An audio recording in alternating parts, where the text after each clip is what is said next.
হবে। কিভাবে আল্লাহ তাআলা বিশ্বনবীকে খুশি করেন দেখেন। বিশ্বনবীর প্রথম কোথায় খুশি করলেন?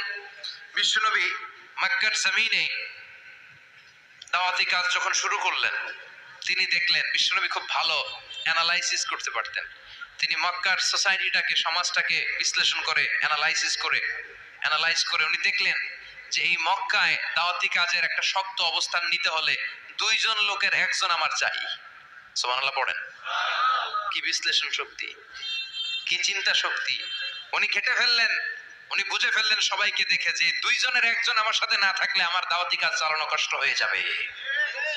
এজন্য গভীর রাতে তাহাজ্জুদের নামাজ শেষে আল্লাহর কাছে কেঁদে কেঁদে বিশ্বনবী দোয়া করে, আল্লাহ আল্লাহুম্মা আইজ্জাল ইসলাম বি আহাব্বির রাজুলাইনি ইলাইক।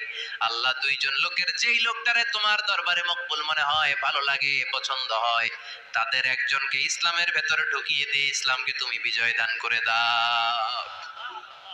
ও আল্লাহ, দুইজনের একজনকে আমার চাই। একজন হলো আবি জাহাল ইবনে হিশাম, হিশামের বেটা আবু জাহাল, আও উমর ইবনুল খাত্তাব, অথবা খাত্তাবের বেটা উমর। সুবহানাল্লাহ পড়েন। সাথে সাথে দোয়া কবুল করলো কে? কার জন্য করলো? নাকি আবু জাহেলের জন্য? আবু জাহেলের চোখের সামনে পর্দা ছিল, ও পর্দা সরায় না। ওর অন্তরে পর্দা, ও পর্দা উঠে সত্যটা দেখতে চায় না। এজন্য ওর জন্য গোটা বিশ্ববাসীর আছে ঘৃণা।